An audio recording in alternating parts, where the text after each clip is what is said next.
Right, going back to the top story we are tracking here on DD India News Hour, the United Nations Ocean Conference is set to begin in the French city of Nice on Monday. Co-hosted by France and Costa Rica, the five-day conference aims to accelerate action on protecting the world's oceans. Joining us are Mr. R.R. Rashmi, Distinguished Fellow, the Energy and Resources Institute, and as former Special Secretary in the Ministry of Environment.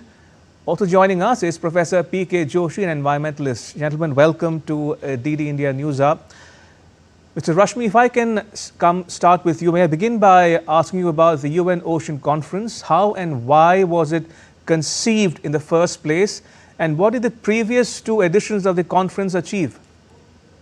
Look, thank you very much for welcome. For having me on your show. You know, the oceans are a very critical component of the global ecosystem, and the UN recognized the importance of the criticality of the oceans in stability of the global environment way back.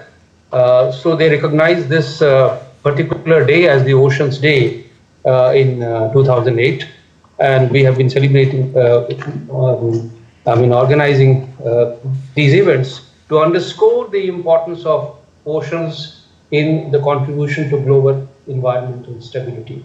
There is very large source of critical, environmental resources. For example, the oxygen. They are a source of carbon sequestration. They are one of the major, largest carbon sinks in the world. They provide oxygen. They are sources of minerals. They have the spectacular biodiversity which they contain. So they provide stability to the global environment. But they are now threatened by the increasing human interference in the global ecosystem, and oceans are impacted by this. So that is why these events are organized by the United Nations. And fortunately, in the last 2 years, there has been a recognition of the need to look at the health of the oceans beyond the domestic territories of the nations. You know, these domestic waters of the nations are already subject to the international regulations and the laws. For example, the Convention on Biodiversity, it mandates the countries to preserve and conserve and restore at least 30% of the total ecosystem, the biodiversity, including that of marine ecosystem. Similarly, we have the other deep sea mining regulations, which also prevent the nations to explore and extract the resources from outside the domestic areas, subject to international regulations. And now we are having a negotiation on the plastics. You know, there is an intergovernmental committee which is already negotiating. Right. What should be the nature of the control of on the production of virgin plastics, and how we can control the plastic pollution in the oceans. Right. So these are some of the issues on which some progress has taken place in the past years. But this event will mark a very important day in the conclusion and ratification of some of the previous two conventions. Indeed. Professor Joshi, coming to you now for the benefit of viewers watching this broadcast from India and around the world, why are healthy oceans important? Could you give us a brief overview of the state of the world's oceans? Well, oceans, they cover the largest part on the Earth's surface. While covering that, they provide a whole range of ecosystem services like climate regulation, which is cross-country. It is a planetary health which is taken care by oceans, by biomass productivity, and also release of oxygen. In addition to this, in most of the countries which share a large part with the oceans, food security in terms of biodiversity and also in terms of economic development, whole range of value economy where sustaining lives, I would say livelihoods are the main concern, therein ocean play very important role. In addition to this, we see specifically for the world which is around the equator, there whole range of cultural services are there which are associated with water and very specifically with ocean. So in addition to this, when you look at strategically, they provide a strategic positioning and cooperation between the nations. So therein they play a very important role herein. So now when we talk about conservation and management of oceans, as Rashmi ji has already mentioned about intergovernmental negotiating committee. In addition to that, entire globe is also talking about biodiversity and biodiversity beyond national jurisdiction. And India is one of the signatories to this agreement. So I think, when we are looking in a global arena, providing livelihoods, providing biodiversity, and also when environmental degradation has become a much larger problem for oceans as well, wherein we get to see, oceans are getting polluted because of the inclusion of plastic, which goes as a discharge.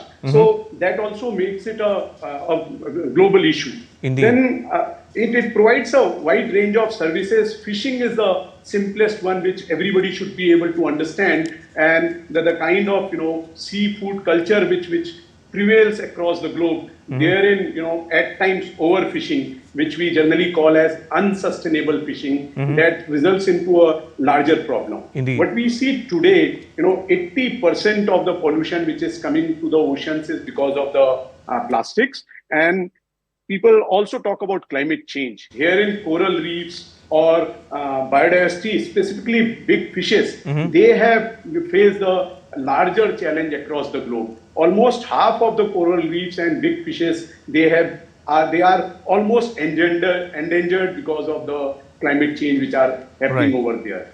Indeed. Mr. Rashmi, coming back to you, what is India doing either on its own or in partnership with other countries to protect the oceans from climate change, pollution, overfishing, and unsustainable practices? Sorry again. India is a signatory to all the major international conventions which regulate the health of the oceans. For example, India is a signatory to UN UNCLOS, the law of the International Convention on the Law of the Seas, which regulates deep sea mining and other behavior of the countries in the high seas.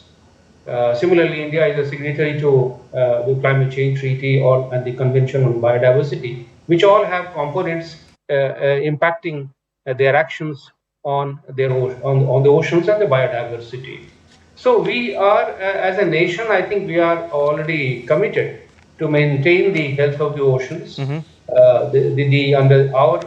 We have a domestic biodiversity law ourselves. We have a coastal regulation zone in the country, CRZ law. We have National Coastal Mission now, which we have already launched. There is a national program on MISTI, for example, mangroves conservation and restoration. About almost 550 square kilometers of coastal area is supposed to be protected restored under mangroves.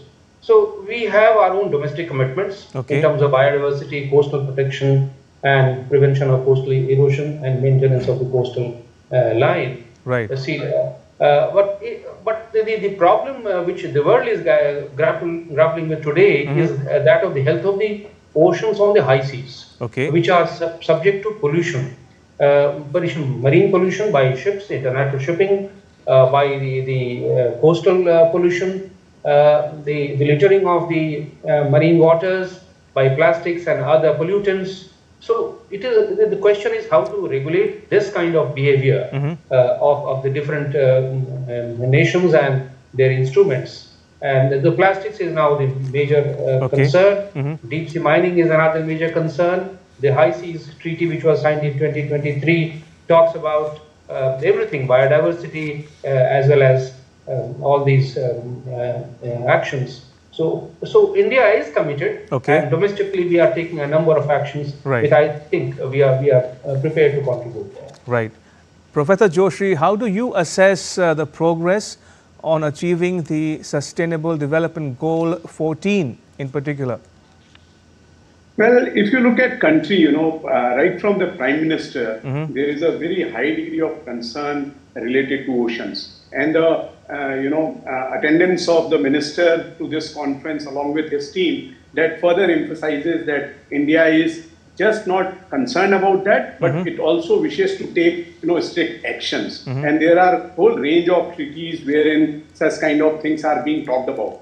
What country is emphasizing on is how to check or how to manage water pollution or waste dispersal which takes place in the coastal areas, because whole range of, with the 7,500 kilometers of coastline, there is a whole range of livelihood and economics which is associated with this. So from the science perspective, what I get to see is larger interests are being taken in the ocean science and ocean education across the country. People are talking about certification of the food, seafood very specifically, which can strengthen and bring the angle of sustainable food extraction from the oceans. Therein, when we are talking about this, along with this cross-country, we are talking about marine cooperation, ocean sustainability. So a whole range of investment is taking place onto this. Innovations are taking place.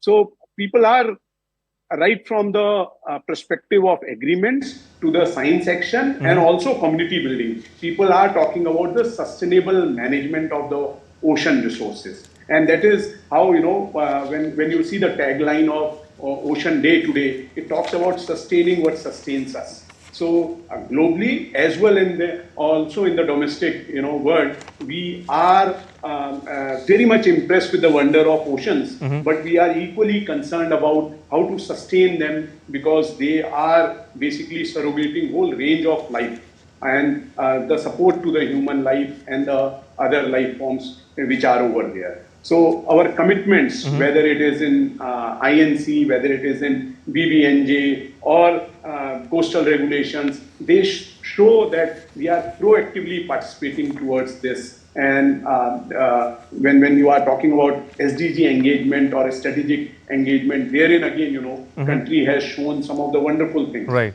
The most important thing which is happening globally is United Nations has identified this as a decade for ocean restoration, right. 2021 to 2030. So therein again, our active participation from the science community and also enabling the local communities, that further emphasizes the concern and the dedication towards sustainable management of the fishing resources or the ocean resources which are over there. Right. I'm afraid that's all we have time for. I will have to leave it at that. May I thank both our guests, Mr. Rashmi and Professor Joshi, for joining us and sharing your perspectives with our viewers in India and around the world. Thank you. Appreciate it.